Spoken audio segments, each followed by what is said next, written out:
Hi, my name is Aaron Totino, and today I'll be discussing why standardized testing should not be used in assessing a student's ability to perform in an academic setting.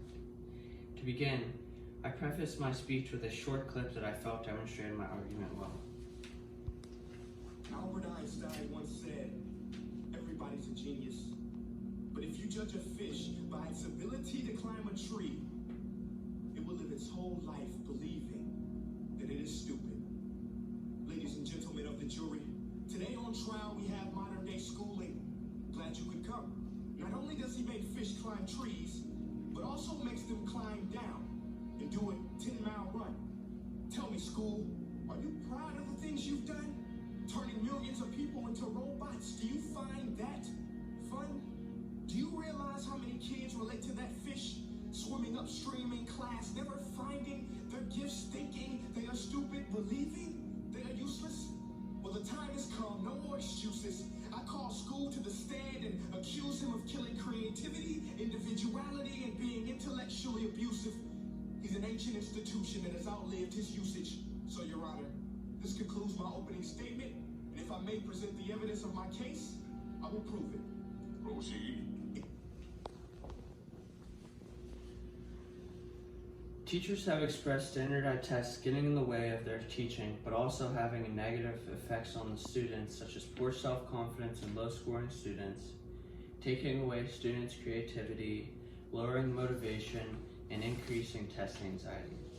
All of these things lead to a student developing a negative attitude and dislike for school. Standardized testing has been around for hundreds of years and was first implemented in the United States in the 1800s in the form of an oral exam. In 1845, a guy named Horace Mann decided to change the oral exam into a written one because it would be more effective in educating the young elementary students. The testing became more popular in the 20th century because of the equality and reliability the testing seemed to offer. This also allowed schools to separate the high-scoring students from the low-scoring students. The purpose of standardized testing is to provide fair and reliable assessments that produce important results. Instead, it turned into something much worse. It is a stress case for students and teachers. The administration wants the students to score high to make the school look better, and as a result, teachers are being bribed with incentives and threatened with termination. With that being said, all of the pressure then transferred into the students' hands. The main issue regarding standardized tests is the anxiety it brings to the students. Test anxiety is specific to testing scenarios that greatly affect a student's performance on the test. This inhibits the test score from being low, meaning the test score is an accurate reflection of a student's academic knowledge and skill. A study conducted by Sagel shows how a student's anxiety raises from classroom testing to high-stakes testing, like standardized tests. This group consists of 335 elementary students from grades 3 to 5. The researchers gathered the data by using two scales, which were the Children's Test Anxiety Scale and the Behavior Assessment Scale. These were given right after the students completed their standardized test and then 2 weeks later, after completing just a general assessment. The results show an increase in anxiety around standardized testing compared to a classroom setting. It is normal to have a little bit of test anxiety, but for children to be experiencing these high levels is extremely unhealthy. 10 to 40% of students had some sort of anxiety. Students who were a part of the gifted program at the schools were under a greater stress and anxiety level due to them being a grade level above their intelligence. Students struggling in reading comprehension are 5 times more likely to perform poorly on a test. The long-term consequences of test anxiety are frightening. Younger students rely on support from their teachers and rewards to feel they are doing well and progressing. But by the time they're in middle school, their attitudes towards progress rely solely on the grades they receive from testing. This ultimately shapes how they feel about themselves. This group also conducted a survey between younger and older students. The younger students believed that testing truly reflected how much they were learning. their intelligence, and where they needed to improve. The older students felt that the scores determined if they were a good student and reflected their intelligence level.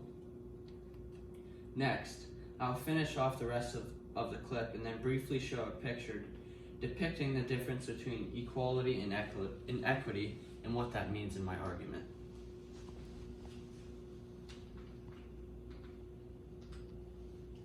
See, teachers are heroes that often get blamed, but they're not the problem.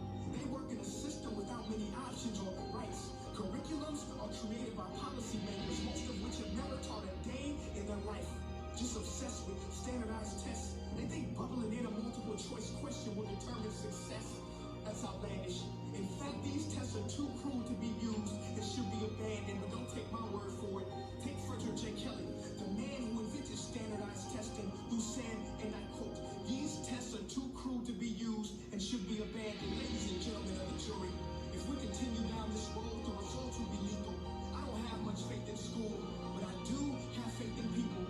And if we can customize healthcare, cars, and Facebook pages, then it is our duty to do the same for education, to upgrade and change and do away with school spirit, because that's useless. Unless we're working to bring the spirit out of each and every student, that should be our task. No more Common Core. Instead, let's reach the core of every heart in every class. Sure, math is important, but no more than art or dance. Let's give every gift an equal chance. I know this sounds like a dream, but countries like Finland are doing impressive things.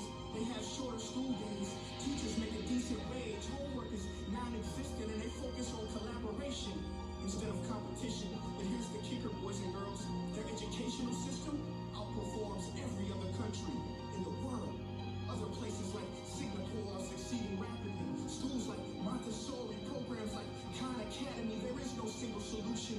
But let's get moving, because while students may be 20% of our population, they are 100% of our future. So let's attend to their dreams, and there's no telling what we can achieve. This is a world in which I believe, a world where fish are no longer forced to climb trees. I'll rest my case.